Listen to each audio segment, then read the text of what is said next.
Minahal mo siya ng buong buo. Pero nung dumating ang iba, yung tipong hindi ka man lang pinansin dati, biglang siya na ang pinili. At ikaw, natira na lang sa paghihintay at sa tanong na, ano bang mayroon siya na wala ako? Kapatid, kung nakarating ka sa video na to, alam kong may bumabagabag sa'yo. Siguro matagal ka nang nagmamahal. Matagal ka nang nagbibigay. Matagal ka nang sumusubok maging mabuti. Yung tipong lalaki na laging andyan, laging nakikinig, laging handa. Pero bakit? Bakit parang hindi ka pa rin napapansin? Bakit yung mga lalaking parang wala namang pinaghirapan, sila pa yung nakakakuha ng atensyon? Bakit yung mga lalaking hindi mo maintindihan kung bakit minamahal, sila pa yung hinahabol? At ikaw na pinagdasal mo pa ang pagmamahal mo and bakit laging nasa sidelines? Tumigil ka muna sandali, huminga ka ng malalim. Hindi ikaw ang problema. Ang problema ay hindi mo pa nauunawaan ang tunay na batas ng atraksyon. At ang mas masakit pa, walang nagturo sa'yo. Ang tatay mo, baka hindi rin alam. Ang kaibigan mo, nagdadala lang ng kwentong barbero. Ang social media, puro kasinungalingan at fantasy. Pero sa video na to, ibabahagi ko sa'yo ang 5 uri ng lalaki na sobrang nakakaakit sa mga babae. Hindi sa forma, hindi sa pera, hindi sa mukha, kundi sa pagkatao.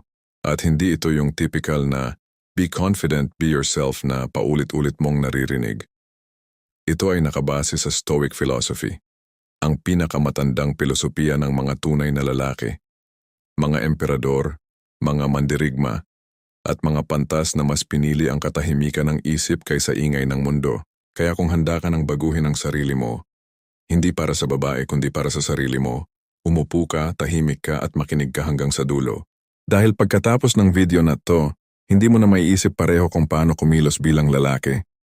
Bago natin simulan, nais kong magpasalamat sa mga loyal kong subscribers sa patuloy na pagsuporta sa aking channel. Kayo ang inspirasyon ko sa paggawa ng mga bagong content. Kung bago ka sa channel ko, comment mo na kung taga saan ka. Bago tayo pumunta sa 5 uri, kailangan mo munang maintindihan ang ugat ng problema. Bakit ang dami-daming lalaking mabait, mapagmahal, tapat, pero laging natatalo? Bakit yung mga nice guy sa pelikula, sila yung protagonista, pero sa totoong buhay, sila yung iniiyakan ng hating gabi habang nagbibilang ng mga hindi sinagot na text? Ito ang katotohanan na ayaw mong marinig, kapatid. Hindi lahat ng pag-ibig ay sapat. Minsan ang pag-ibig mo ay sobra, pero ikaw mismo kulang, at hindi sa kulang sa forma. Hindi sa kulang sa pera. Hindi sa kulang sa angking ganda. Kulang ka sa presensya. Kulang ka sa katahimikan sa loob. Kulang ka sa pag-alam kung sino ka talaga. Tignan mo ang mga lalaking madaling basagin. Yung mga umiiyak agad kapag naaway ng karelasyon. Yung mga nagmamakaawa kapag break na.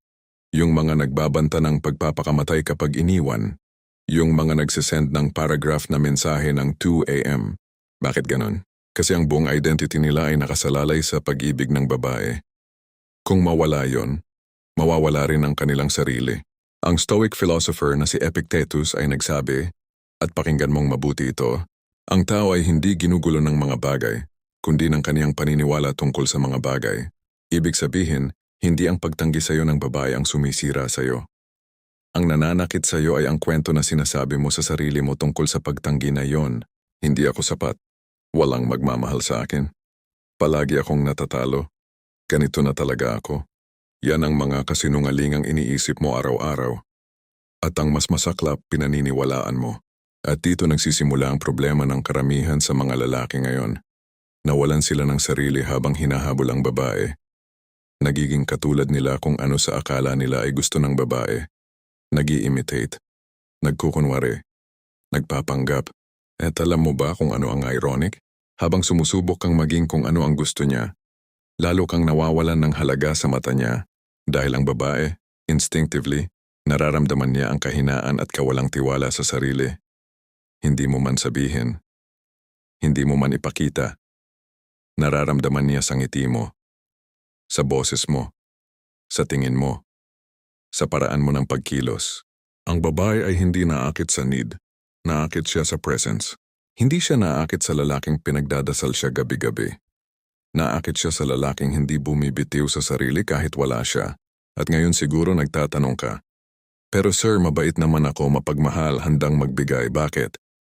Ito ang sagot, at pakitanggap mo ng buong puso. Ang kabaitan mo ay hindi katumbas ng atraksyon. Ang kabaitan ay expectation. Iniaasahan ng babae na maging mabait ang isang maayos na lalaki. Kapag hindi ka mabait, red flag ka. Pero ang pagiging mabait lang, hindi sapat para mahalin ka, tulad ng pagkain. Ang asukal ay kailangan, pero kung asukal lang ang ibibigay mo, magkakasakit ang tao. Kailangan may asin, may pait, may konting sili. Kailangan may dimensyon ang pagkatao mo. At yun ang wala sa karamihan ng mga lalaki ngayon. Flat sila. Predictable. Madaling basahin. Walang lalim. Walang misteryo. Walang sariling mundo. Sumusunod lang sila. Nakikiuso. Nakikialam sa drama ng babae. Nakikivibe. Nakikibagay. At sa huli, walang sariling lasa. Kaya ngayon, bago ko ibigay sa iyo ang 5 uri ng lalaking nakakaakit, kailangan mo munang tanggapin ang masakit na katotohanan. Ang rason kung bakit hindi ka naakit sa babae ay hindi dahil sa kanila. Ito ay dahil sa iyo. At magandang balita yan. Kasi kung sila ang problema, wala kang magagawa. Pero kung ikaw ang problema, ikaw din ang solusyon. Bago tayo pumunta sa solusyon, gusto kong tanungin kita ng ilang bagay. At huwag kang magsisinungaling sa sarili mo. Dito lang tayo, walang nakikinig. Ilang beses ka nang sinaktan ng babaeng pinagpakumbaba mo. Ilang beses ka nang binasa ng ulan habang naghihintay sa kanya. Tapos sinabihan ka na lang na, sorry, busy ako kanina. Ilang gabi ka nang hindi nakatulog dahil tinitingnan mo ang last scene niya sa Messenger. Ilang beses kang umiyak sa banyo, tahimik nang walang nakakakita. Dahil natanggap mo sa sarili mo na, hindi niya talaga ako mahal. Alam mo kung bakit umaabot ka sa ganitong punto. Dahil inilagay mo ang babae sa altar. Ginawa mo siyang Diyos. Pinaniwala mo ang sarili mo na kung siya lang ang mahalin ka, saka ka lang magiging kumpleto. At ang totoo, hindi kailanman yon mangyayari. Kasi kung ang sarili mo hindi mo mahal, walang ibang tao ang makakapuno ng butas na iyan. Walang babae kahit gaano kaganda, kahit gaano kabait, ang makakapagligtas sa'yo. Pakinggan mo itong linya ng Stoic na si Marcus Aurelius, ang pinakamakapangyarihang emperador ng Roma. Pero sa kanyang journal, ito ang sinulat niya para sa sarili niya. Hindi mo kailangan ang pagsangayon ng iba. Ikaw na mismo ang kaibigan mo, ang kaaway mo, ang tagapagligtas mo. Ulitin ko, ikaw na mismo ang kaibigan mo, ang kaaway mo, ang tagapagligtas mo. Pero ginawa mo bang kaaway ang sarili mo? Sinisisi mo ba ang sarili mo kapag tinatanggihan ka? Sinasabi mo ba sa sarili mo na pangit ka? Tanga ka? Walang silbi ka? Hindi ka deserving ng pagmamahal? Yan ang pinakamasakit na katotohanan na ayaw mong aminin. Ang pinakamalupit na naninira sa'yo, hindi ang mga babaeng iniwan ka, ikaw mismo. Ikaw ang nagsusulat ng kwentong, hindi ako sapat. Ikaw ang nag-iisip na may mali sa akin. Ikaw ang yumuyuko tuwing may dumarating na mas matapang, mas magaling, mas matalino. At habang ginagawa mo to sa sarili mo araw-araw, nagiging invisible ka sa mga babae. Kasi alam mo ba ang secret? Ang babae, pinapansin lang ang lalaking pinapansin ang sarili. Kapag ikaw, walang pakialam sa sarili mo, bakit sila magkakaroon? Kapag ikaw pinabayaan ang katawan mo, bakit sila magkakaroon ng respeto? Kapag ikaw, walang pangarap, walang direksyon, walang misyon, bakit sila magtataya ng buhay sa'yo? Magnet ka ng kapalaran mo. Kung ano ang ikinikilos mo sa sarili, iyon ang ibabalik sa'yo ng mundo. At tignan mo ngayon ang buhay mo. Isulat mo sa isip mo, pasadahan natin. Trabaho mo. Naakyat ka ba? O stuck ka sa isang posisyon dahil takot kang lumipat, takot kang mag-risk, takot kang matalo? Katawan mo. 1 taon na bang walang exercise? Tinatago mo ba ang tiyan sa salamin? Umiinom ka ba ng alak para kalimutan ang mga problema? Isip mo. Kailan ka huling nagbasa ng libro? Kailan ka huling natuto ng bagong bagay? O walang ginawa maliban sa scroll ng scroll sa TikTok at Facebook? Espiritu mo. Kilala mo pa ba ang sarili mo? Kilala mo pa ba ang Diyos? O nalunod na sa ingay ng mundo? Kung lahat ng yan ay patay, paano mo inaasahang may mabubuhay na babae sa pag-ibig mo? Hindi mo kayang bigyan ng buhay ang ibang tao kung ikaw mismo ay namamatay sa loob. At dito pumapasok ang mga uri ng lalaki na gusto kong ibahagi sa iyo. Hindi ito mga personality types para maging player. Hindi ito mga tricks para mabola ang mga babae. Ito ay 5 uri ng lalaki na likas na nakakaakit. Dahil sa kung paano sila mabuhay, hindi sa kung ano ang sinasabi nila. At ang magandang balita, pwede mong maging lahat ng 5 uri na ito. Hindi ito regalo ng langit. Ito ay pagpili at pagdidisiplina. Tara, pumasok na tayo sa solusyon. Unang uri, ang lalaking may sariling mundo, the grounded man. Ang unang uri ay yung lalaking kahit hindi ka umibig sa kanya, may sarili siyang mundo. May buhay siyang hindi umiikot sa babae. Kapag tinignan mo siya, maraming nangyayari sa kanyang araw. May pinaglalaban siya, may ginagawa siya, may pinanghahawakan siya. Siya yung tipong lalaking kapag nag-text sa kanya ang babae, hindi agad sumasagot. Hindi dahil nagpapacool, kundi dahil busy siya sa mahalagang ginagawa. Kapag kinansela siya, okay lang. Meron namang ibang gagawin. Kapag hindi niya makita ang babae ng 1 linggo, okay lang. May mission siya. Ang Stoic na si Seneca ay nagsulat sa kanyang letter on the shortness of life. Maraming taong nabubuhay, pero iilan lang ang talagang nabuhay. Ang lalaking may sariling mundo, nabubuhay. Hindi lang nabubuhay, kundi nabubuhay ng may layunin. May pangarap siya, may goals, may ginagawa para sa pamilya, sa sarili, sa paniniwala. May sariling hobby, sariling kaibigan, sariling oras na sagrado. Ang babae kapag nakita ang ganitong lalaki, natatakot siya at naakit siya kaagad. Bakit? Kasi alam niyang hindi siya ang sentro at yun ang challenge. Kung ikaw ang sentro ng buhay ng isang lalaki, boring ka agad, walang kwenta, walang nakalarga. Pero kung ikaw ay isang parte lang ng isang malaki at mayamang buhay, gusto mong maging mahalagang parte, gusto mong kwalipikado, gusto mong ipaglaban ang pwesto mo. Tanong sa'yo, kapatid, may sarili ka bang mundo? O ang buhay mo ay umiikot sa pag-text, pag-stalk sa social media, at paghahanap ng babae? Kung ang buong araw mo ay inilalaan sa pag-iisip ng isang babae, patay ka na bago ka pa magsimula. Action. Magkaroon ka ng 3 bagay na pinagkakaabalahan mo araw-araw na wala kinalaman sa babae. Isang pisikal, gym, basketball, running, martial arts. Isang intelektual, pagbabasa, pag-aaral ng bagong skill, negosyo. Isang espiritual, dasal, meditation, pagbabalik sa Diyos, journaling. Kapag meron ka ng 3 ito, bubuo ng bigat ang pagkatao mo. At ang bigat na yan, hindi mo na kailangang ipagmalaki.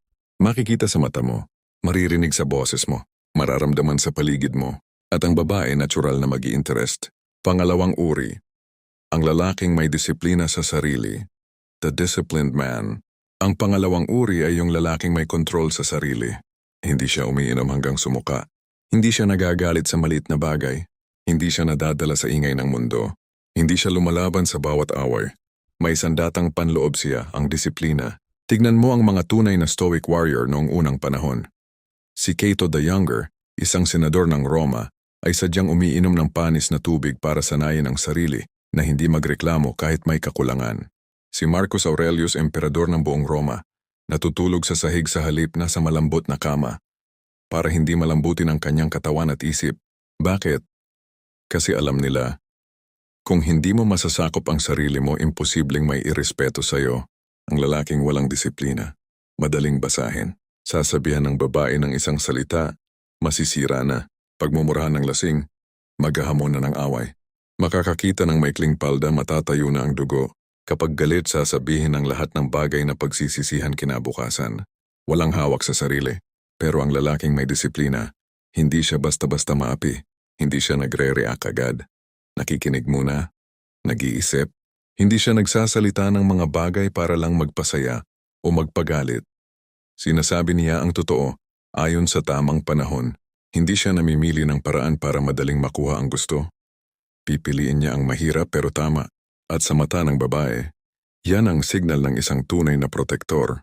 Kasi ang disiplinado pwede niyang protektahan ang kanyang minamahal. Hindi dahil sa lakas ng kamay, kundi sa lakas ng paghuhusga, sa lakas ng katawagan sa sarili. Pakinggan mo to, kapatid. Ang babae ay hindi naaakit sa malakas.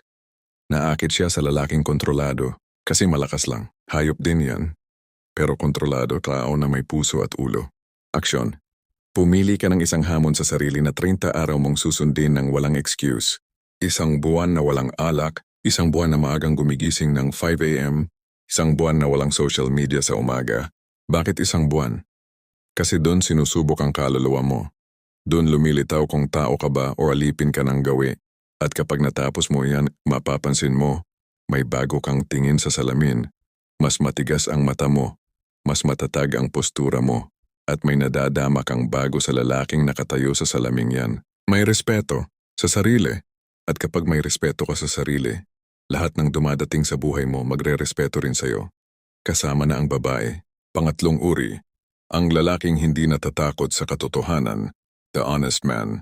Ang pangatlong uri ay yung lalaking nagsasalita ng totoo. Hindi siya umiiwas. Hindi siya nagpapanggap. Hindi siya nagbabago ng sinasabi depende sa kausap. Kung may ayaw siya, sasabihin niya. Kung may nakikita siyang mali, papansinin niya. Kung may sakit na dapat sabihin, hindi niya itatago. Nakakatakot ang ganitong lalaki. Hindi dahil mean siya. Hindi dahil rude siya, kundi dahil hindi ka madadali sa kanya. Ang karamihan ng lalaki, sinusubukang paluguran lahat. Yes. Magkwento ang babae ng kalokohan, sasang-ayon.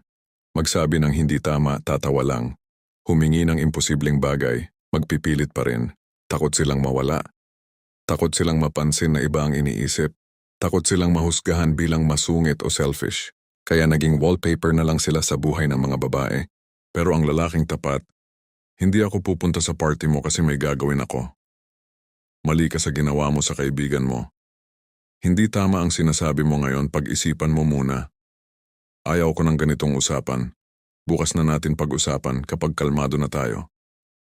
Ang babae, sa umpisa matatakot. Bakit ganun siya?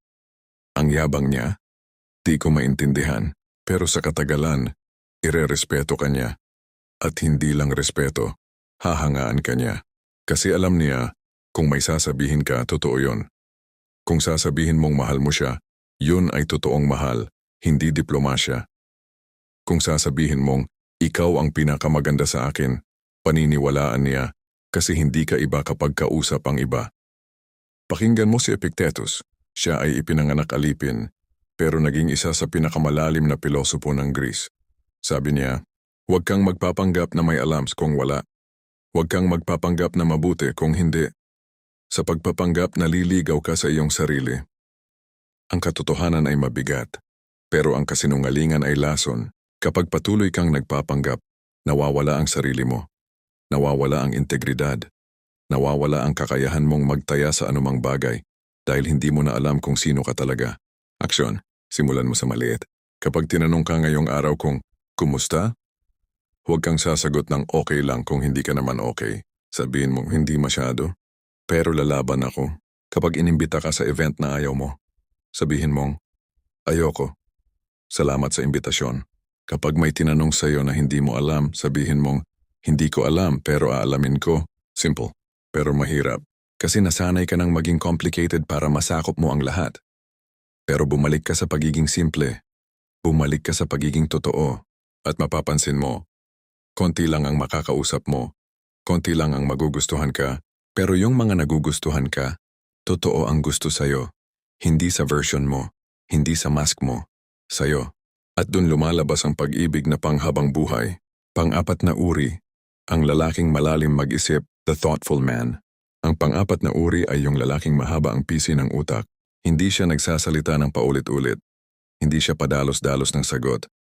Hindi siya reactive sa social media, sa chismis, sa politika, sa ingay ng kalye.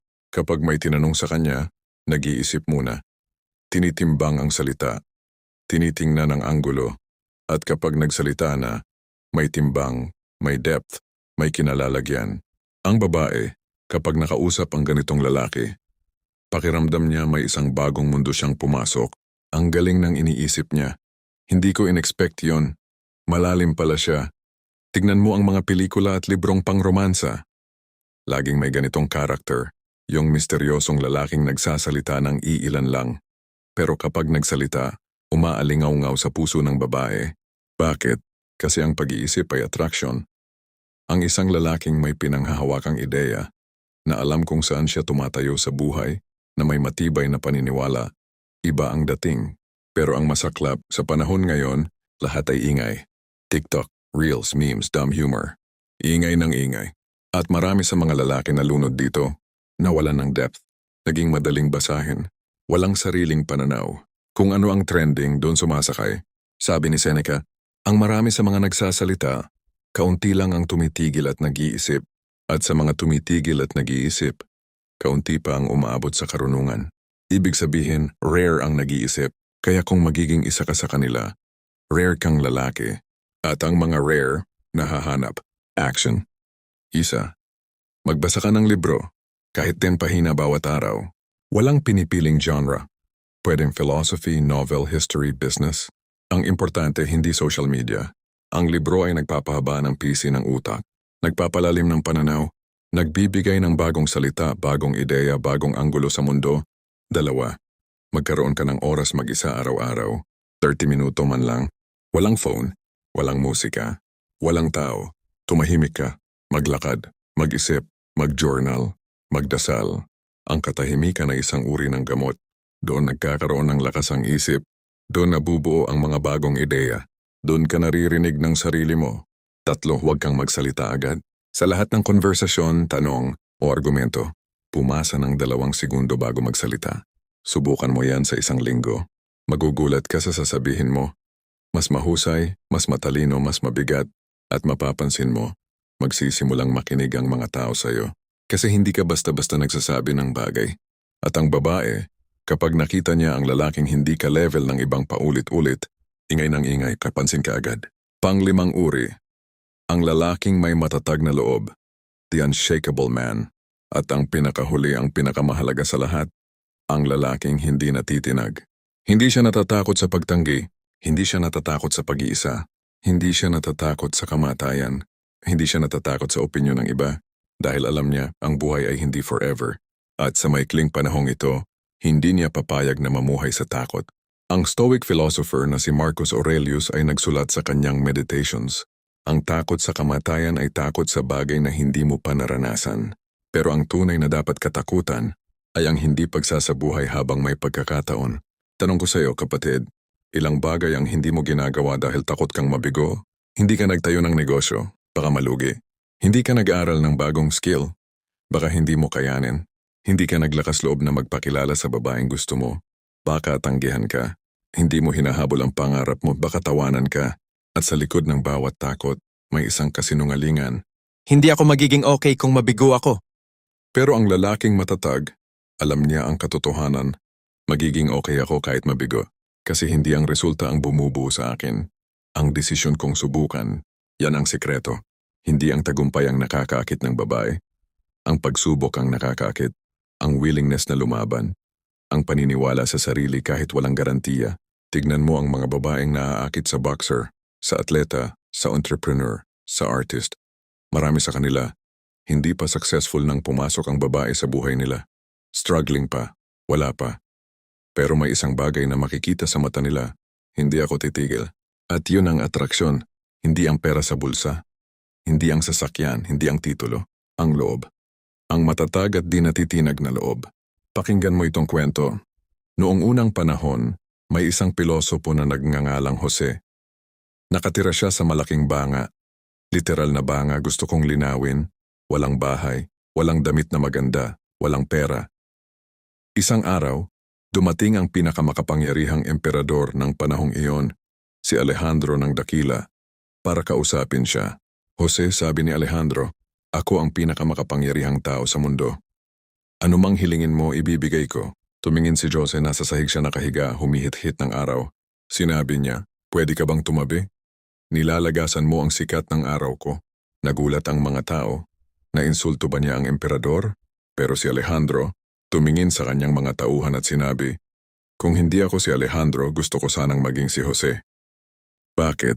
Kasi alam ni Alejandro, yung lalaking walang pangangailangan sa labas, yun ang pinakamakapangyarihan.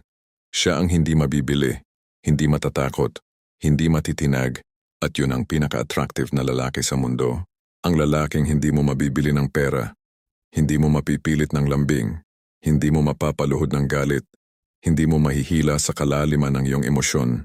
Siya lang ang sarili niya, sa anong anggulo, sa anong oras, sa anong lugar. At ang babae instinctively, nauunawaan niya ito. Nararamdaman niya. Naaamoy niya sa simoy ng hangin. At mahuhulog siya. Aksyon. Simulan mo ngayon mismo. Pumili ka ng isang takot, isa lang, na sinusundan ng buhay mo. Tapos harapin mo siya sa loob ng 1 linggo. Takot kang kausapin ang babaeng gusto mo? Kausapin mo. Hindi bilang romantic move, bilang training. Hi, good morning. Yan lang. Tapos alis ka. Walang expectation. Takot kang mag-resign sa trabahong ayaw mo. Magsimula kang magplano.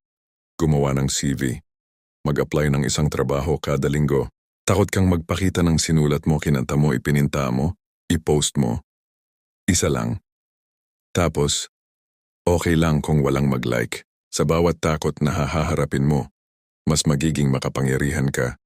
Hindi dahil nawala ang takot, hindi yun mawawala, kundi dahil natutunan mong kumilos kasama ang takot. At yun ang kahulugan ng pagiging lalaki. Hindi walang takot. Lumalaban kahit may takot. Panghuling aral ang buong tao. Kapatid, ibinigay ko sa iyo ang 5 uri. Una, ang lalaking may sariling mundo. Pangalawa, ang lalaking may disiplina sa sarili. Pangatlo, ang lalaking hindi natatakot sa katotohanan. Pang-apat, ang lalaking malalim mag-isip. Pang-5, ang lalaking may matatag na loob. Pansinin mo, Kant, lahat ng ito hindi tungkol sa pagiging gwapo. Hindi tungkol sa pagiging mayaman. Hindi tungkol sa pagiging matangkad. Tungkol lahat to sa pagkatao. At yan ang tanong na dapat mong itanong sa sarili mo ngayon. Anong uri ng lalaki ang gagawin ko sa sarili ko? Hindi kung anong uri ng lalaki ang gusto ng babae. Hindi kung anong uri ang ia-approve ng mga kaibigan mo. Hindi kung anong uri ang nasa social media. Kung anong uri ng lalaki ikaw mismo ang gustong yakapin sa sarili mo. Hanggang huling hininga, kasi darating ang araw na mawawala ang lahat. Ang kagandahan mo, lilipas. Ang pera mo, pwedeng mawala. Ang babae, pwedeng umalis. Ang mga kaibigan, pwedeng magtaksil. Pero ang pagkatao mo, yun ang tatagal. Ang Stoic philosopher na si Marcus Aurelius, bago siya namatay, ay sinulat niya ito sa kanyang huling journal. Ang buhay ay maikli. Ang tanging bunga ng maikling buhay na ito ay isang banal na pagkatao at mga ginagawa para sa kabutihan ng iba. Yan ang layunin. Hindi para makit ang babae. Hindi para makakuha ng karelasyon, para maging banal na tao. At kapag naging banal ka na bilang tao, ang lahat ng bagay na ipinagdadasal mo ngayon aapakan mo. Ang babaeng iniiyakan mo, baka lumapit na sa'yo pero hindi mo napansinin. Dahil may mas mataas ka ng standard, hindi mo natatanggapin ang lalaking dating ikaw. Ang trabaho mo, aakyat. Dahil kinikilala ka na ng mga tao bilang lalaking may integridad. Ang pamilya mo, mairespeto ka. Dahil tumayo ka bilang haligi, hindi bilang tulak-tulakan. At ang pinaka-importante, ikaw sa salamin, maayos ka sa sarili. At yun ang pinakamagandang tagumpay. Kapatid, dumating na tayo sa huling parte. Kung nakinig ka hanggang dito, hindi yun aksidente. May bahagi sa loob mo na naghahanap ng sagot. May parte sa'yo na pagod na sa paulit-ulit na sakit. Na pagod na sa pagiging invisible. Na gustong magbago. At nauunawaan kong mahirap yan. Hindi ako magsasabi sa'yo na madali. Hindi ko sasabihin na sa loob ng 30 araw matransform ka na. Baka oo, baka hindi. Pero may alam akong isang bagay. Mas masakit ang manatili sa kung saan ka ngayon kaysa magsimula. Mas masakit ang matulog gabi-gabi na parang walang saysay ang bukas. Mas masakit ang umupo sa kanto ng paboritong kape mong lugar at manood ng mga taong lumalakad ng may direksyon habang ikaw ay nakatanghod lang sa bintana. Mas masakit ang mabuhay ng hindi nabubuhay. Kaya ngayon ito ang hiling ko sa'yo. Una, piliin mo isa lang sa 5 uri na binanggit ko. Hindi 5. Isa. Yung pinakanararamdaman mong kulang sa'yo ngayon. Pangalawa, gawin mo ang action step na ibinigay ko sa bahaging yon. Ngayon, hindi bukas, hindi sa Monday, hindi sa New Year. Ngayon. Pangatlo, simulang humakbang ng walang expectation. Hindi para sa babae. Hindi para may magmahal sa'yo. Hindi para mapatunayan sa sino man. Gawin mo para sa sarili mo, kasi yan ang tamang dahilan. At pangako ko sa'yo, kapatid, kung tatagalan mo yan ng 90 araw, ng 6 na buwan, ng 1 taon, iba ka ng tao. Hindi dahil sa forma, hindi dahil sa damit, hindi dahil sa imahe, sa pagkatao, sa lakas ng loob, sa linaw ng isip, sa katahimikan ng kaluluwa. At ang mundo, ibabalik sa'yo ang paggalang na matagal, mo nang ipinamigay kanino paman. Kung ito ay nakatulong sa'yo, kapatid, i-share mo sa isang lalaking kailangang marinig ito. Baka yung kaibigan mong nalulunod sa pag-ibig na hindi sumasagot. Baka yung kapatid mong nawawala ang sarili. Baka yung tatay na nagising ng isang araw na hindi na niya kilala kung sino siya. Dahil walang sino man ang pwedeng tumayo ng mag-isa sa mundong to. kailangan ng kasama, kailangan ng kapatid. At mag-subscribe ka sa channel para sa susunod na Stoic Advices. Pag-uusapan natin ang mga aral ng mga tunay na lalaki ng sinaunang panahon para sa modernong lalaking parang nawawala sa ingay ng mundo. Tandaan mo kapatid, Ang lalaking umaasang mahalin ng iba bago niya, mahalin ang sarili ay isang bahay na nakatayo sa buhangin, sa unang unos bubuwal. Pero ang lalaking una nang tinayo ang bato ng kanyang sariling pagkatao, walang babae, walang pagkawala, walang sakit ang makakapagbagsak sa kanya. Hanggang sa susunod kapatid, maraming salamat sa panunood.